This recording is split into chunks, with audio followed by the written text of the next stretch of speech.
Hello everybody and welcome to my channel. Today we're going to be setting up a brand new video series. I know I have so many already, but I wanted to do something a little bit more relaxed where I had just like one book to read. Just in case I'm working on a vlog that is taking me a really long time, I can just pick up this series and read just a single book and that'll be really nice. Because I'm kind of running into that right now, even though I'm definitely not going to be starting the series this month because I just have too many things to read. But the idea is that if I'm behind, I can just spin on the spinner wheel, get one of these books, read it, and kind of have something for you guys. So we're going to be talking about the most intimidating books on my TBR. I did a video like this, I think last year, and honestly, it was really fun. I've read a lot of those books. I haven't read some of them. I don't know if I put a lot of them on here.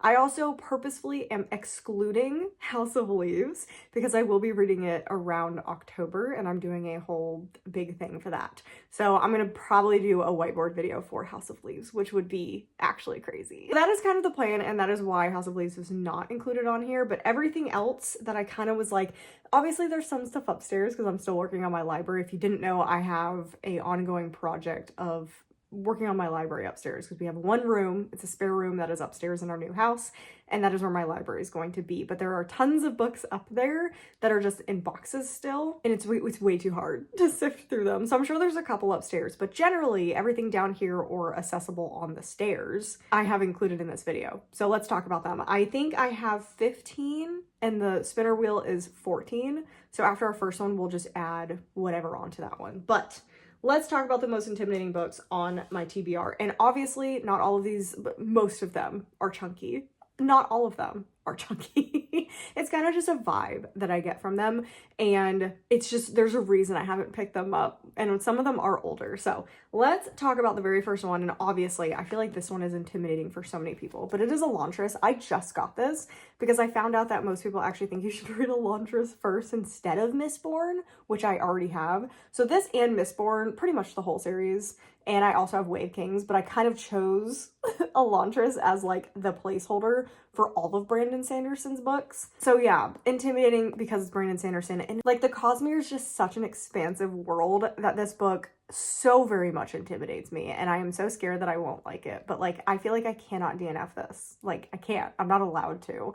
And especially I've heard this one is just not as good as some of the other ones. So I feel like this is definitely going to be I will read this and I will suffer if I don't like it. So anyway, this is definitely like, I feel like almost number one on this list. Nothing else is really in order, but this is up there. Then I feel like we might have a surprise one, but it is House of the Cerulean Sea. This intimidates me because number one, I've never read a TJ Klune. Number two, people just talk this book up so much.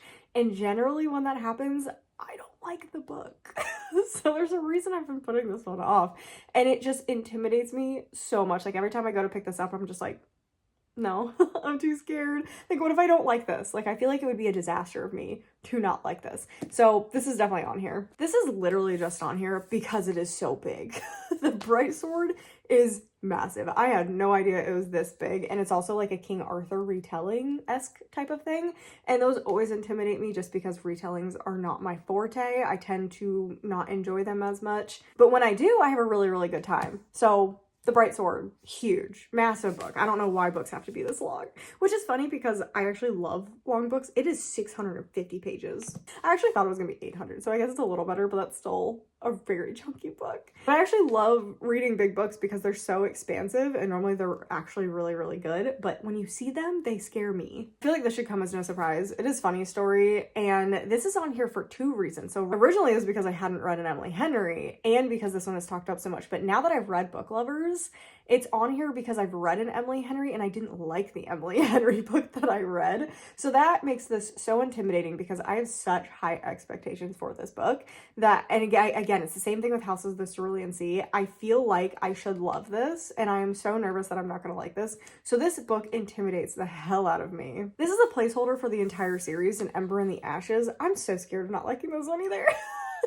I feel like most of these intimidating books are just books that I'm like, they're either big or I'm just absolutely terrified to read because of expectations that I have for it. So yeah, this whole series, I have the whole series as a special edition set from Fairy Loot. So that intimidates me because I would be very sad to not like this book and end up having to get rid of the series, which would be crazy. This is one that has just like, I don't know what's happened. Like, I don't know why this has become a situation. Strange the Dreamer, I have 3 editions of this book. and I don't know if I'll even like it, like even a little bit. Like I'm so confused why this has become such a like hill to die on kind of book, where I'm just like, I have to like this book. And it's so intimidating to go into a book that you just have these expectations of, this is gonna be like my favorite book of the year kind of situation. And oh my gosh, it is stressing me out. Like I feel like I just need to read this book to know. Like I need to know. But it scares me, and the writing is actually really dense as of what I've read so far. So that makes me like even more intimidated to read it. Like, oh my gosh. I'm so nervous. Next up, we have Black Sun, and this is the first one that is actually in the pile that I am intimidated because I'm worried of not understanding what's going on in this book. Like this book is kind of just super politics heavy, and sometimes my brain does not mix with that very well. Sometimes I read a politics book and I'm just like, I don't know what just happened. So this intimidates me because I don't want to feel stupid while reading this book, and I definitely feel like this book and this whole series has the capacity to do that. Oh man. Nevernight. Jay Kristoff, he's on this book list twice, actually. I was waiting for that book for last. I was gonna put that one last because it is the most intimidating, I think, on this list. But his books are just so scary. Like, not like, scary. They're like, am I going to crumple and lay on the floor of my bathroom crying scary kind of books. And I have such high expectations for Jay Kristoff books because I've liked every single thing that I've read by him so far, that I feel like it's necessary for me to like this series. Like, this series is built up in my head. So this intimidates me so much. Next, we have a chunker, and it's sci-fi chunky Leviathan Wakes. I feel like everybody has this on their intimidating list because it's just big. It's big, and the whole series is big, and it's just scary. Like, it's so scary to think about reading this series and getting immersed into this world that I haven't yet, and I've had this book for a really long time. When the Moon Hatched, it is, again, chunky book, very, very chunky book, and I've heard mixed results about this one. So this is one that, like, I bought because I was like, oh, I'm having such a good time with Fourth Wing and the Fourth Wing series, and I just love dragons, and so let me get the dragon book that everybody is talking about. But since then, since I got this, I have just heard the awfulest things about this book, and I've been told by a couple people I won't like this. So this has been moved into the intimidating pile, because originally I was not intimidated by this book, but now I am. This is gonna seem like a weird one. Like, this is gonna seem like a really, really weird one, but it is Foul Lady Fortune, and I'm just intimidated by it because I love Violent Delights. Like, I love that duology so much. It is one of my favorite duologies. But then, and I loved Immortal Longings, but then Vilest Things was awful. So now I'm just like, oh no. Oh no. And I've had this book for so long with my expectations like literally through the roof that I am really nervous that I'm not gonna like this one, and that scares me. So this definitely earns a spot on this list. And then one that I just bought, like I literally just bought this just came in the mail. The Devils by Joe Abercrombie. I've never read a Joe Abercrombie. This is so intimidating. This is so intimidating because people have talked about Joe Abercrombie for so long that it's like, oh, like, this is a big deal. Like, I feel like this is a really big deal reading my first Joe Abercrombie, but I think this is the best place for me to start. I don't know if I would like the other shoes. Is this the Blade Itself? Is that the one? But I don't know. I've heard so many like things about his writing and his books that I just like, I'm so scared to read one.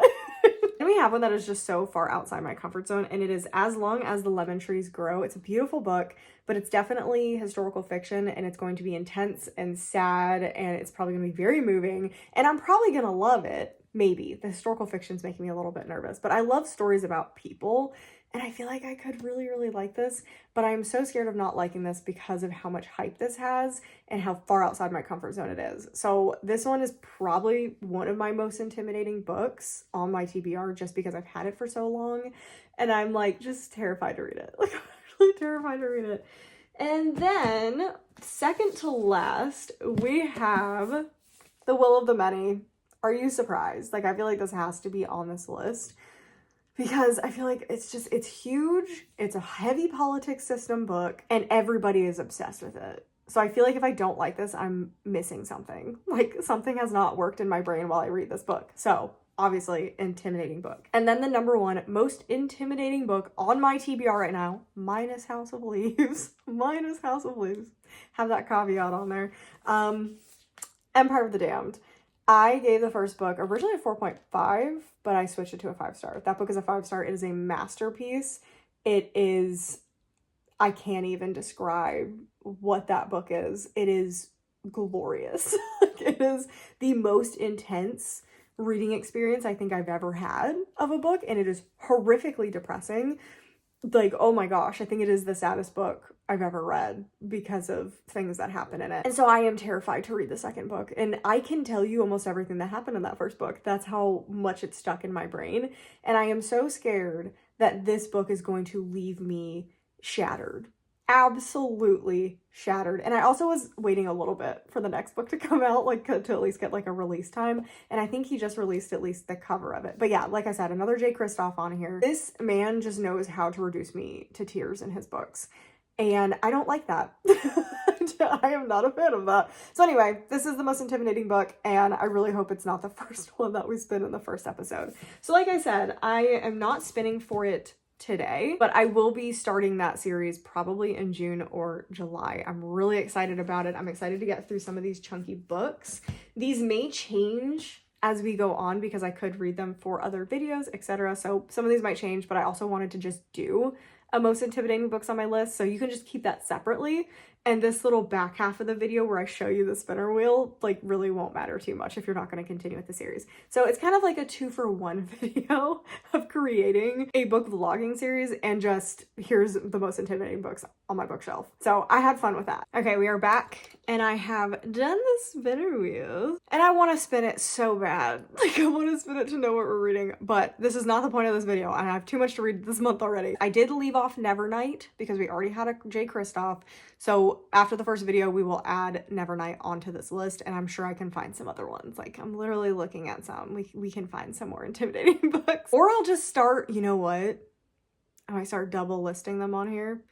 Ooh, that would be mean to myself. Like the really intimidating book. Oh, I forgot the Samantha Shannon book. I got the A Day of Fallen Night. Is that what it's called? The book before the prequel to Pride of Orange Tree. That will also go on here. I forgot about that one. So that one is also on here. I just don't know where I put that book. So anyway, that is the video, and I really am excited to get this started. I have so many books that I need to read that I just keep putting off because they are scary.